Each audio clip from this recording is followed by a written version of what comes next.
Olá, pessoal. Na última aula, a gente começou a nossa discussão do átomo de hidrogênio utilizando a física quântica e a gente viu como resolver a equação de Schrödinger para o caso, né, de um único elétron preso a um próton. A gente, na verdade, não resolveu completamente a equação de Schrödinger, a gente só fez alguns passos para indicar como seria a resolução. Na aula de hoje, eu vou querer começar a discutir quais são as propriedades dessas soluções. Em particular, o que são aqueles números discretos que apareceram quando a gente resolveu a equação de Schrödinger ou, né, aplicou o método de separação de variáveis para simplificar a equação. Então, né, a equação que a gente tinha que resolver era o que a gente, né, discutiu na aula passada, era essa daqui, a equação de Schrödinger independente do tempo. Então, lembrando que a gente está buscando soluções que são autoestados de energia. Esse operador aqui era aquele operador momento angular ao quadrado, que envolve derivadas em θ e em φ. E aí, né, discutindo um pouco, né, aplicando o método de separação de variáveis, a gente viu que essas soluções, essas funções φ, que dependem de r, θ e φ, elas podiam ser escritas no seguinte formato, certo? Era uma constante aqui, que a gente vai ver é uma constante de normalização, então a gente ajusta ela para a minha função estar normalizado. E aí eu tinha a parte que dependia em θ, na verdade, era dada por essas funções, que são os polinômios de Legendre. A parte que depende de φ, essa foi a única que a gente resolveu e a gente viu que ela era dada por uma exponencial complexa de mφ. E aí eu tinha uma função radial que ela tinha a seguinte cara, né? Era um polinômio aqui em R e tinha uma exponencial de menos R sobre N a zero. Tá? Portanto, essas... Né? E aí esses três parâmetros que aparecem aqui, L, M e N, são números discretos. Né? Então, em particular, o N é um número inteiro começando no 1, sempre positivo. O L é um número inteiro que vai até N menos 1. E o M é um número inteiro também, nesse caso ele pode ser negativo e positivo, e ele vai de menos L até L. Tá? Tem duas coisas a mais aqui. Uma é que a energia, né, essa energia que aparece aqui, ela também é discretizada, na verdade ela está associada a esse número quântico n. Né? Então, se eu resolvesse a equação de Schrödinger, eu ia ter que ver que esse E, ele ia ter que assumir valores discretos que estão parametrizados por esse n. Então, esses valores discretos são justamente menos E0 sobre n quadrado, onde esse E0 é 13,6 ou aproximadamente 13,6 elétron-volts. E esse aqui é justamente o espectro, né? São os níveis de energia do modelo de Bohr. Então a gente sabe que ele explica muito bem o espectro de emissão e de absorção do átomo de hidrogênio, certo? Então aquelas linhas espectrais que foram observadas para o átomo de hidrogênio, por exemplo, da série de Balmer, da série de Lyman e assim por diante. Uma outra coisa que eu não falei para vocês, mas é que esse A0 aqui, que aparece nessa função e também vai aparecer nessa parte radial aqui, ela também é uma combinação dos parâmetros que aparecem na minha equação diferencial, né? Então ela depende da carga do elétron, desse K, da massa do elétron, de H cortado, e isso é aproximadamente 0,5 angstroms. Tá? Então isso tem uma dimensão, né? Tem uma unidade de comprimento, e é da ordem de Angstrom, né, de meio Angstrom. Tá? Então, essa era a cara geral dessas soluções. Né? Eu falei para vocês que essas funções PLM e RNL são funções conhecidas, a gente pode olhar elas em tabelas. Tá? Então, só para dar uma cara, né, para mostrar para vocês qual é a cara dessas funções, eu vou discutir alguns dos casos mais simples, só para a gente, né, olhar e ver essas funções e saber, de fato, como é que elas... Né, que cara que elas têm. Tá? Então, por exemplo, se eu olhar para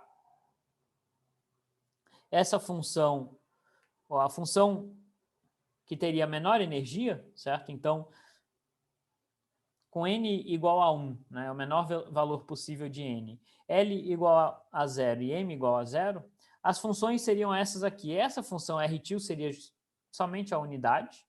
Essa função PLM, que nesse caso seria P00, porque o L e o M são 0, também vai ser a identidade. E E elevado a I, M, Φ, também é 1, porque M é 0. Certo? Então, essa é uma função bem simples. Né? Se eu olhar, então, a minha função de onda, eu vou indicar aqui quais são os números quânticos a que ela está associada. Então, ela tem essa cara bem simples aqui, ela não depende nem de θ nem de φ. Certo?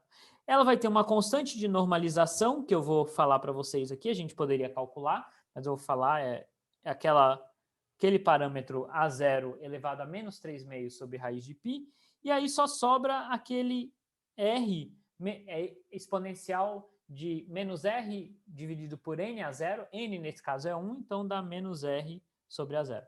Tá? Então, essa é a função. Essa é a função que está associada aos números quânticos 1, 0, 0. Uma função bem simples, não depende nem de θ nem de φ, só depende de R. Tá? O que acontece se eu for para um outro caso, né? Se eu assumir, por exemplo, os valores de N igual a 2, L igual a M igual a 0. Nesse caso, o que muda, né? Essas continuam sendo as mesmas funções, porque o L e o M é 0. Só que agora a função radial ela não é mais a função 1, 0, é a 2, 0. Certo? E aí, novamente, a gente tem que olhar numa tabelinha e ver que ela é essa daqui. Certo? Então, a minha função de onda completa, nesse caso, ela vai ter essa seguinte cara. Também tem uma constante de normalização aqui, que é parecida com a anterior, mas tem um fator de 4 raiz de 2π aqui embaixo. Aí eu tenho a minha função radial, que é 2 menos R sobre A0. E aí eu tenho aquela exponencial de menos R. E aqui eu tenho 2 a 0, porque o N é 2 nesse caso. Certo? Então, essa é a minha função associada ao estado 2, 0, 0. Tá? Só mais um exemplo, né? Porque esses dois exemplos que eu dei, eles não dependem nem de θ nem de φ. Então, isso já é um resultado geral. Se L for 0 e se M for 0, a minha função de onda não vai depender de θ e de φ, porque essas partes aqui vão ser sempre a identidade, mas vamos olhar para um caso onde isso, né, não é mais verdade, onde o N, ou o L e o M são diferentes de 0. Né? Então, nesse caso, eu estou escolhendo de novo o N igual a 2, então a minha função radial... desculpa. Estou escolhendo o N igual a 2 e o L igual a 1. Então, a minha função radial aqui era 2, 0, aqui vai ser 2, 1, e ela é dada simplesmente por R sobre A0. E aí eu tenho a minha função que depende de θ, que é o PLM. Para esse meu exemplo aqui, o L é 1 e o M é menos 1. Se a gente olhar na tabela, a gente vai ver que isso é seno θ. E a minha função E elevado a IMφ vai ser E elevado a menos Iφ, porque o M é menos 1. Então, se eu juntar tudo isso, eu chego na minha função 2, 1, menos 1. De novo, eu tenho que incluir uma constante de normalização aqui, que vai ser... Sempre vou ter esse A0 a menos 3,5, e aqui embaixo, nesse caso, eu vou ter 8 raiz de π. Aí a minha função angular, né, é seno θ elevado a menos Iφ. E aí vem a minha função radial, que é R sobre A0 elevado a menos R sobre 2 a 0, porque o N é 2. Então, novamente, eu tenho aqui outra função de onda. Então, isso aqui, obviamente, a gente não precisa memorizar essas funções, né? Isso aqui é só para a gente ver como que escolhendo esses números quânticos, a gente consegue construir essas funções. Tá? Então, efetivamente, a gente tem que olhar uma tabela que me diga quem são os R's e os P's LM. Tá? E aí eu junto essas coisas. Se essa constante aqui, se eu não conhecer essa constante, eu posso obter ela normalizando a minha função de onda. Não tem problema nenhum. Tá? Na aula que vem a gente vai estudar um pouco mais em detalhe o que são essas funções, o que elas representam. Mas na aula de hoje eu queria passar um pouco mais um pouco mais de informação sobre o que está representando esse N, esse L e esse M. Certo? Então, queria discutir com vocês um pouco o que são esses números quânticos. Né? Então, a gente viu que as funções de onda, que representam autoestados de energia, elas são classificadas por esses 3 números. Né? Então, se eu souber esses 3 números, eu sei quem é a minha função de onda, sei, portanto, todas as propriedades do elétron naquele estado. E aí, só um pouco de nomenclatura aqui, isso não é tão essencial, isso muda um pouco de área para área, mas esse N é chamado, às vezes, de número quântico principal, L de número orbital e M de número magnético, ou número azimutal. Tá? Qual que é o significado desses 3 números quânticos? Eles estão classificando as minhas soluções. Eu vi que eles aparecem quando a gente resolve a equação de Schrödinger, né, utilizando aquele método de separação de variáveis, mas que tipo de propriedade física eles estão representando? Tá? Então, a gente já viu que para o número quântico N, isso é mais ou menos simples. Né? O número quântico N, ele está diretamente associado à energia do meu sistema. Certo? Então, quanto maior o N aqui, menor vai ficar esse número, mas lembra que as minhas energias são sempre negativas, então, quando eu vou diminuindo esse número aqui, como eu tenho um sinal negativo na frente, na verdade eu estou subindo em energia. Então, estou chegando mais próximo do zero. Então, começo numa energia mínima, a energia mínima é menos 13 elétron-volts, e aí eu vou subindo. Tá? A gente lembra que a energia sempre tem que ser negativa para o elétron estar preso ao próton. No momento que eu chego numa energia positiva, o elétron consegue escapar do próton. Certo? Então, não é mais um átomo de hidrogênio, é um átomo ionizado onde o elétron escapou. Tá? Então, para o átomo de hidrogênio, as energias são sempre negativas. Tá? Então, o N aqui, a gente viu, ele está diretamente associado à energia do elétron. Lembrando que essa é a energia total, né? Energia cinética mais energia potencial. Mas e os outros números quânticos? Né? E o L e o M? Tá? Então, dá para mostrar o seguinte, não é difícil, né? Se a gente voltasse para a equação de Schrödinger, isso daria para ver, mas eu vou falar para vocês aqui. Dá para mostrar o seguinte, que se eu aplico aquele operador momento angular total ao quadrado nessa função de onda, NLM, dá para mostrar que o resultado disso vai ser h cortado ao quadrado, L mais 1, a própria função de onda. O que isso está me dizendo sobre a função de onda? Tá? Isso aqui está me dizendo que ao aplicar esse operador na minha função, eu tenho um número vezes a minha função. Então, isso me diz que esse φ é autoestado de L quadrado. Ou seja, ele tem esse estado, ele tem um momento total, né? L ao quadrado, lembra, é o vetor, é o módulo do vetor momento angular ao quadrado. Tá? Então, isso me diz que esse estado tem um módulo do momento angular bem definido. Se eu medir esse módulo, o número ao quadrado que eu vou encontrar é justamente esse daqui, h cortado ao quadrado, L mais 1. Certo? Então, esse número quântico L, ele está associado ao momento angular total do meu elétron. Então, quanto maior esse L, maior o momento angular desse elétron. Certo? Esse L não me diz nada sobre em que direção está apontando o meu momento angular. Só diz o tamanho dele. Certo? Então, maior o L, maior o momento angular, maior a energia rotacional do meu elétron. Tá? Então, esse L está associado a esse momento angular total. E outra consequência importante é que esse φ ele tem um momento angular total bem definido.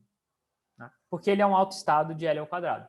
Então, se eu medir o momento angular total, eu vou encontrar um único número, com 100% de probabilidade, que vai ser esse daqui. Né? O momento angular total ao quadrado vai ser isso daqui. Se eu quiser o momento angular total, eu tiro a raiz desse número. Tá bom? E o último O último número quântico, que é o m. Na verdade, a gente já viu isso daqui também.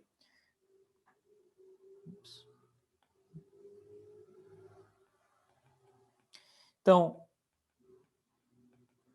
se eu aplicar o momento angular Lz nesse meu estado, né, lembra que o Lz, esse operador Lz, ele era uma era menos IH cortado ddφ. Então, isso aqui é menos IH cortado ddφ do meu autoestado, né, de energia. E a gente lembra que a única coisa que depende de φ aqui nesse estado é aquela exponencial de e elevado a i mφ. Tá? Então, se eu aplico esse operador no meu estado, o IM vai cair dessa derivada e vai me dar, portanto, H cortado M vezes um próprio estado. Então,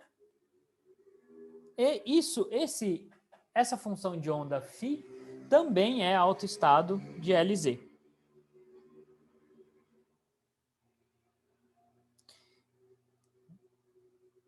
Então, se eu medir o momento angular na direção z, então isso é só uma componente do momento angular, eu vou ter um valor bem definido, certo? Que é determinado por esse número m. Então, determina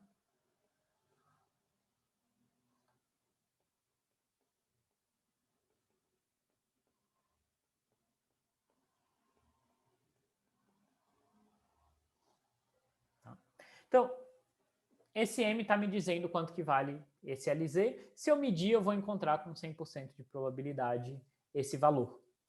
Uma observação é que a mesma coisa não é verdade para o LX e para o LY. Se eu medir o momento angular, a componente x do momento angular ou a componente y, eu não vou encontrar um único valor. Eu vou ter probabilidades diferentes. Certo? Então, essas soluções, o LZ para elas é especial. Ela, de fato, tem um momento angular na direção z bem definido. Então, em resumo, né, fisicamente, o que a gente viu, então? A gente viu que o N me dá as energias, ou os níveis de energia, certo?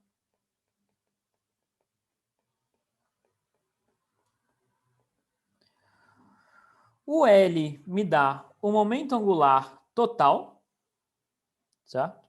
Então, L's diferentes significam que eu tenho um momento angular total maior, né? Então, L é o momento angular total.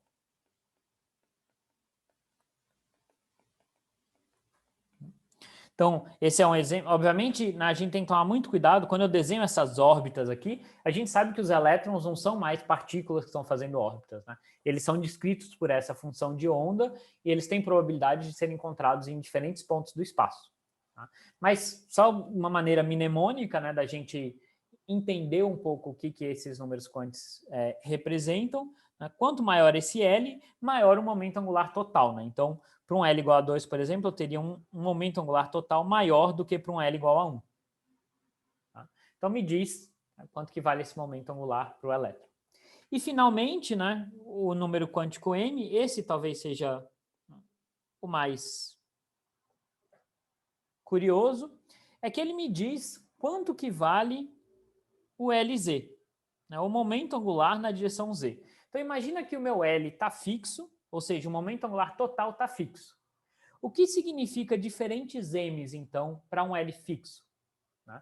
Significa o seguinte, significa diferentes ângulos dessa órbita, né? Se fosse um caso clássico. Né? Então, por exemplo, quando o m for igual a L, significa que o meu momento angular total está justamente no eixo z, né? Porque esse é o maior valor possível de m. Então, meu momento angular total está aqui. Quando o m é um pouquinho menor do que L, por exemplo, L menos 1, significa que a minha órbita está, de certa maneira, inclinada. Né? Porque a projeção do meu momento angular no eixo Z agora é menor do que o momento angular total. Quando o plano da minha órbita está totalmente ortogonal, né, ou ele está no plano XZ, como nesse caso, o meu momento angular, nesse exemplo, está apontando na direção Y. Ou seja, a projeção dele no eixo Z é zero. Isso corresponderia ao m igual a zero. Se o M for negativo, a minha órbita estaria para baixo, certo? Então, diferentes valores de M são diferentes planos de órbita. Tá? Obviamente, eu estou fazendo uma analogia com o caso clássico aqui, mas quando a gente for discutir qual é a distribuição espacial do elétron, a gente vai ver que, de fato, ele se aglomera, né? A probabilidade de encontrar ele vai estar dentro dessas órbitas, ou vai estar próximo dessas órbitas. Tá? Então, diferentes valores de M são diferentes valores dos planos dessas órbitas. Tá bom? E isso nos permite também entender por que eu tenho aquelas relações entre N, L e M. Né? A gente viu que o L ele ia de 0 até N-1 e o M ia de menos L a L. Por que eu tenho essas relações? Agora dá para entender um pouco, pelo menos de maneira semi-qualitativa, por que eu tenho essas relações. Tá? Então, a gente viu que o L está associado à componente Z do momento angular. Desculpa, o M está associado à componente Z do momento angular e o L está associado ao momento angular total ao quadrado. Mas eu sei que a componente Z do momento angular, ela sempre tem que ser menor ou igual ao momento angular total ao quadrado, porque é só uma componente, né? Eu tenho a x e a y também. Então isso sempre tem que ser satisfeito. Né? Se eu penso em termos de números quânticos, né? Se eu meço o momento angular na direção Z em um desses autoestados, eu encontraria o valor h cortado ao quadrado, h cortado m, então LZ ao quadrado seria h cortado ao quadrado, m ao quadrado. E se eu meço o momento angular total, a gente viu que isso é h cortado ao quadrado, L mais 1. Então, essa relação simples aqui de que uma das componentes do momento angular tem que ser menor ou igual ao momento angular total, me diz que o m tem que ser menor ou igual ao L. Né? Na verdade, o que isso me diz é que o m ao quadrado tem que ser menor ou igual a L ao quadrado. Tá? Lembrando que esses são números inteiros. Tá? Então, isso me diz que o meu m ele pode ir de menos L até L. Ele não pode ter um valor maior do que L, nem um valor menor do que menos L. Senão a componente do momento angular na direção Z, só uma das componentes seria maior do que o momento total. Né? Isso obviamente não pode acontecer. Então é daí que vem essa relação entre M e L. Né? Um é só a componente Z e o outro é o total. Então a componente Z tem que sempre ser menor ou igual ao total. Tá? E aí a gente obtém, portanto, esse resultado aqui, que eu tinha falado para vocês, mas não tinha justificado. Tá? A gente pode fazer uma argumentação semelhante para o caso, para a relação entre o N e o L.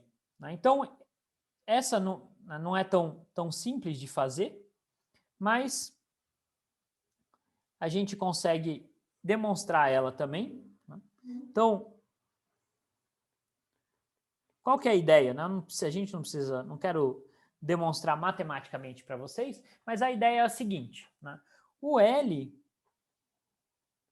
ele está associado ao momento angular total ao quadrado e o N está associado à energia total. E quem que é essa energia total? Essa energia total ela recebe contribuições do momento radial, lembra que a gente conseguiu escrever ela dessa maneira, o momento radial ao quadrado sobre 2m, mais a energia cinética de rotação, mais a energia potencial, que é menos KQE ao quadrado sobre R. Certo? E esse E aqui a gente viu que é menos E0 sobre N ao quadrado. E o L ao quadrado, a gente viu que para um autoestado, né, para uma dessas soluções, né, uma dessas funções de onda que a gente obteve, a gente sabe que ela tem um momento angular total bem definido, que é h cortado ao quadrado, L mais 1, sobre 2m R ao quadrado, menos KE ao quadrado sobre R.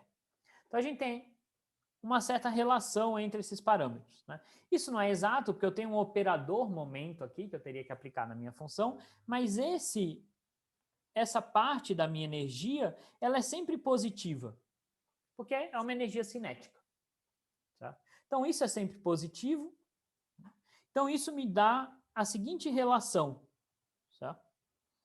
O H cortado ao quadrado L mais 1 sobre 2m R ao quadrado, ele sempre vai ter que ser menor ou igual à energia total mais K QE ao quadrado sobre E. Então, o que eu fiz? Eu passei isso para cá, certo? Então, eu teria energia total mais esse termo, que é isso daqui, sendo igual à energia cinética radial mais a energia cinética rotacional, certo?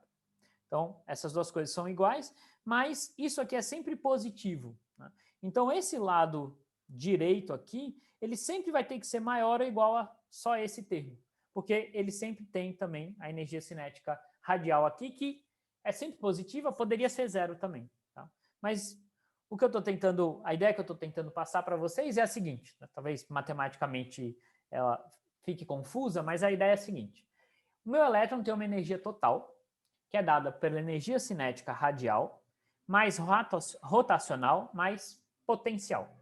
Tá? Então, eu tenho esses três termos que contribuem para a energia total. Tá? Então, eu sei que a energia cinética rotacional é só parte dessa energia total. E ela tem que ser menor do que a energia total, porque a energia total também inclui esses dois termos. Tá?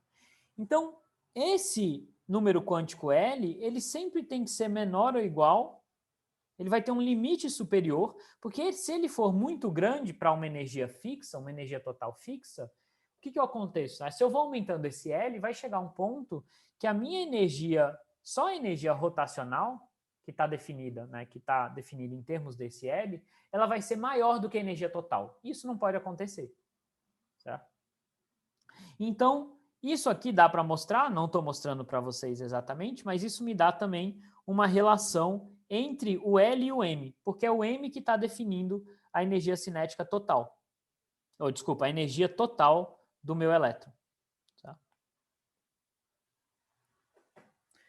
Então, né, a gente entende, eu tentei explicar um pouquinho mais para vocês o que são esses números quânticos e por que eu tenho esses limites para esses números. Né? Então, para o número quântico M é fácil entender, porque ele é só uma componente do momento angular total, então ele nunca pode ser maior do que o momento angular total. E para o número quântico L tem um argumento semelhante, que é o número quântico L determina a energia cinética rotacional. Isso é só parte da energia total. Certo? Então ele sempre tem que ser menor ou igual à energia total. Né? Não é exatamente essa relação, mas é uma relação desse tipo.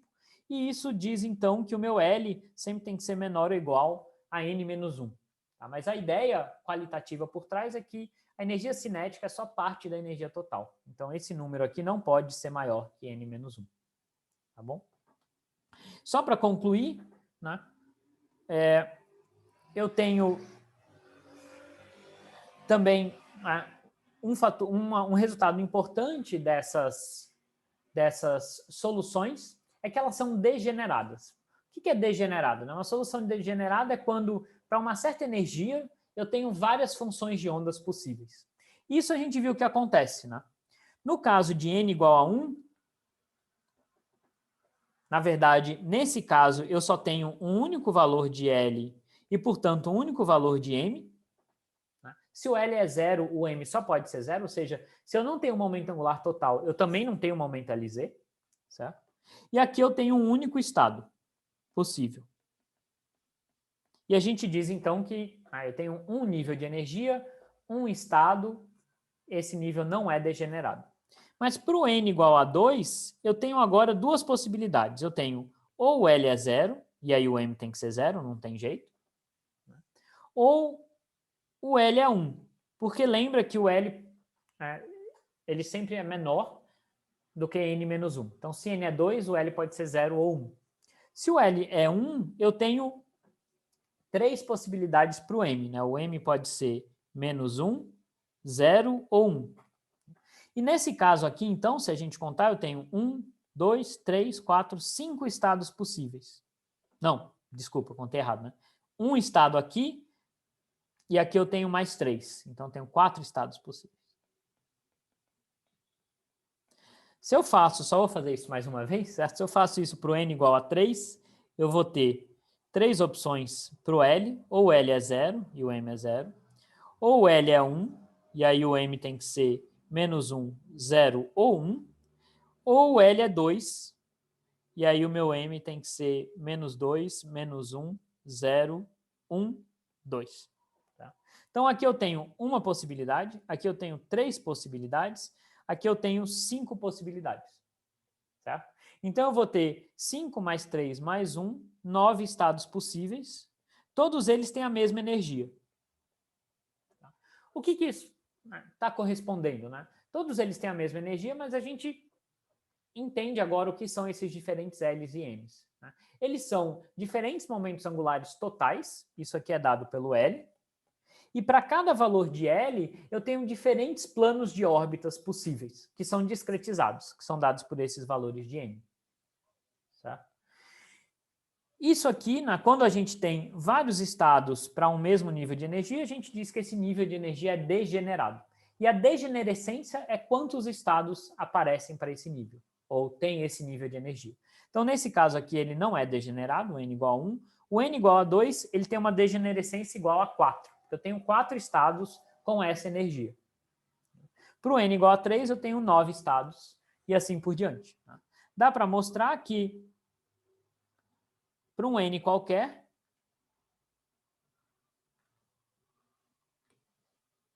então,